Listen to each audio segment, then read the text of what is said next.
Bonjour à toutes et à tous et bienvenue dans cette vidéo où je vous explique comment je gère mon budget à titre personnel. Je rappelle que je ne suis pas une professionnelle et que j'espère que cet outil pourra vous aider à y voir plus clair dans vos finances, à être moins angoissé à propos de l'argent, mais aussi à rembourser éventuellement vos dettes ou à mettre des sous de côté pour réaliser vos rêves et vos projets. J'utilise l'application Google Sheets du Drive de Google, mais vous pouvez très bien utiliser un autre tableur comme Excel par exemple. Ce que je vais vous demander en priorité, ça va être de créer votre propre feuille de calcul. Pour ça, vous allez aller dans Google Sheets, donc c'est les petits points qui sont là, dans le Drive, Nouveau, Google Sheets, et là vous avez votre nouvelle feuille de calcul. OK? Vous allez aller dans la comptabilité qui est publique. Sur cette case, vous cliquez CTRL-C avec votre clavier, CTRL-V ici pour avoir votre propre tableau. Dans cette feuille ici en bas à gauche, je vous ai mis toutes les consignes. Une fois que vous avez copié et collé dans un nouveau document, ce document est à vous. Il est privé comme vous pouvez le voir ici, il n'est pas public. Et je vais vous demander de fermer la fenêtre où c'est en public afin de ne pas se tromper. Merci beaucoup, c'est important. Sinon, on n'arrivera pas à s'en sortir. Ensuite, je vais vous montrer un petit peu comment ça fonctionne au niveau de Google Sheets. Si vous connaissez déjà, vous pouvez accélérer cette partie ou faire une avance. Vous allez, pour ajouter ou supprimer une colonne, une ligne, vous allez sur la case, clic droit, sélectionner. Donc voilà, c'est simple, je veux supprimer la colonne, je fais ça. Je me suis trompée, je peux faire annuler, je peux faire répéter, ça, c'est facile. Ici, vous avez tout ce qui est gras, souligné, mettre une autre couleur, centrage du texte. Ça, c'est assez bateau. Il n'y a pas de... Vous faites comme vous voulez à ce niveau-là. Je vais vous montrer maintenant comment faire une addition simple sur Google Sheets. Vous allez faire égal, c'est très important. Vous allez ensuite sélectionner, vous allez mettre sum, S-U-M, parenthèse, le chiffre que vous voulez. Et après, vous allez mettre plus 12 par exemple. Voilà, hop, vous avez une somme. Si on va mettre un autre chiffre, on peut le faire comme ça aussi. Je vous remontre. Égal, somme ou somme, parenthèse, ça, point virgule, ça, fermez la parenthèse. Là, j'ai cliqué. Comment faire une addition multiple? Je vous montre un exemple de nouveau. Somme, parenthèse, vous sélectionnez la première case en cliquant dessus. Cette fois-ci, on met 2 points et on va mettre la dernière case. Donc, ça va être D31. Je note D31, je ferme ma parenthèse et ça m'a pris en fait, vous voyez en orange, tout ça. On peut utiliser des règles de calcul tout simples, le plus, le moins, le divisé, la multiplication, mais il faut toujours mettre la somme égale devant, sinon ça ne marchera pas. Oui, ok, il n'est pas content. Hop. Exemple, je mets égal 12 plus 5 fois 2 divisé par 1, voilà. C'est comme une calculatrice. Ici, je vous ai noté ensuite toutes mes conseils et mes consignes que je vous laisse lire parce que je n'aime pas trop papoter. Enfin, papoter si, mais parler comme ça dans un magnétophone, c'est assez bizarre pour moi. Je n'ai pas l'habitude. On va revenir sur notre tableau. Vous pouvez l'appeler Compta Luc 2025. Voilà, ici. Et maintenant, on va voir les différentes étapes, comment est constitué ce tableau. Dans un premier temps, il y a votre entrée d'argent. Votre entrée d'argent, elle se constitue comme ça. Vous pouvez rajouter des lignes, j'ai mis pourboire, mais ça peut être une vente sur le bon coin, Vinted. Vous allez rajouter quelque chose ici, ça va apparaître là, voilà, ça va s'additionner. Si jamais vous avez un revenu variable, c'est un peu plus compliqué. Je n'ai pas de revenu variable, donc je vous conseille de demander à vos collègues comment ils fonctionnent éventuellement. Moi, ce que je ferais, si c'était moi, je noterais l'entrée d'argent ici. En négatif, je noterai tout ce qui va partir, en fait, donc mes charges. Ce qui me fait un total d'entrée, ça, moins tout ça, voilà.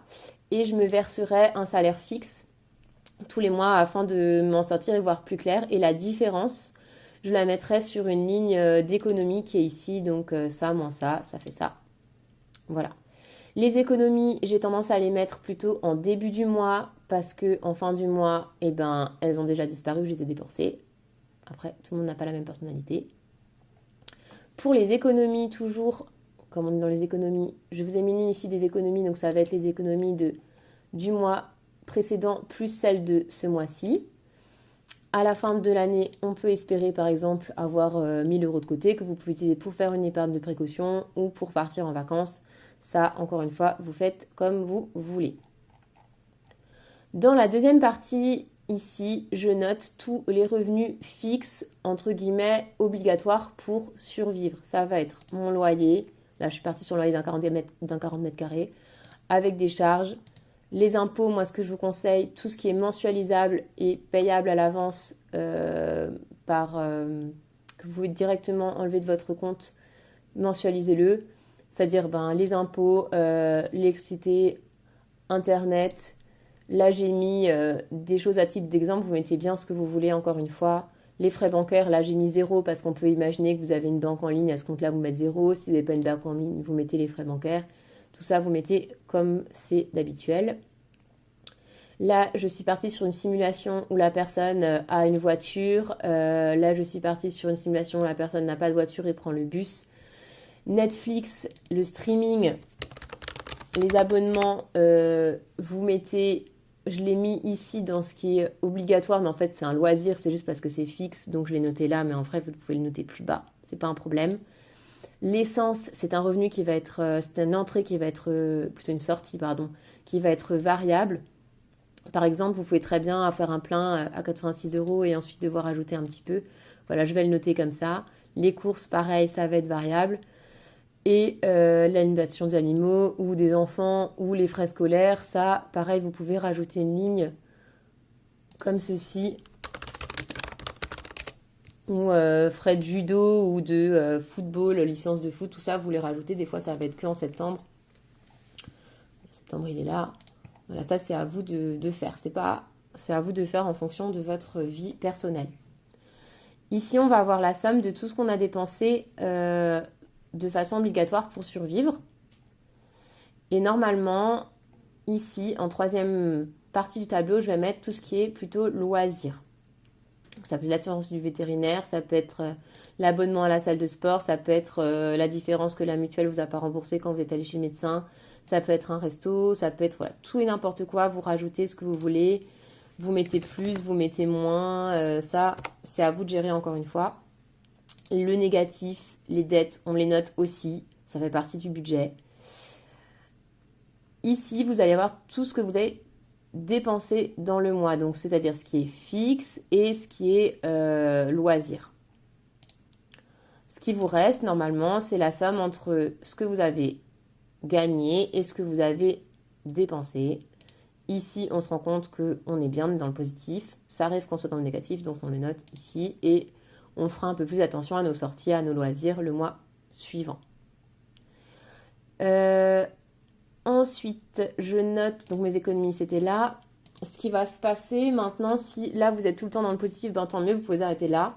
Moi, ce que j'aime bien savoir en plus, c'est où j'en suis dans le mois. Donc, je regarde mes comptes une fois par semaine de façon automatique. Au début, c'était un peu compliqué à prendre en main. Après, vous allez le faire très facilement et rapidement.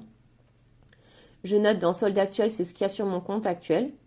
Ça peut être 35 comme ça peut être 1000 €, hein, voilà. Ici, je vais noter tout ce que j'ai déjà payé. Je vais le faire avec vous. Donc, quand je regarde mes comptes sur mon application bancaire une fois par semaine, je vais mettre en gras ou en barré, comme vous voulez, tout ce qui a déjà été débité de mon compte. Et je vais le noter ici. Donc, je vais mettre égal la somme de tout ce qui est en gras. Donc, ça, point virgule, ça, point virgule. Ah ben voilà, je me suis trompée. Vous voyez, j'ai oublié d'écrire somme. Non, j'ai pas mis bien une point virgule. C'est plutôt ça le problème. Hop. Ça, point virgule, ça. Je ferme ma parenthèse. J'ai fait une erreur. Qu'est-ce que j'ai fait? J'ai mis deux parenthèses. Hop, c'est bon. Et ce qui me reste à payer, c'est tout ce qui n'est pas en gras et qui va être débité de mon compte ou bien que je vais dépenser aussi.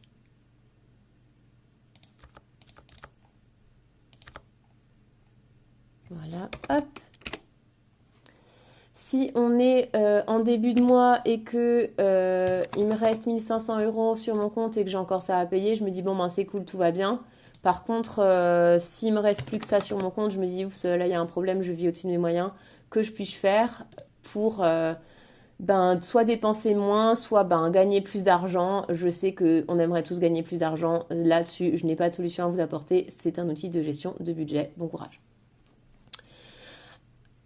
Dernière étape, je regarde en fin d'année, je fais mon bilan mensuel pour savoir combien j'ai dépensé dans quelle catégorie et voir là où je peux éventuellement faire des économies ou non.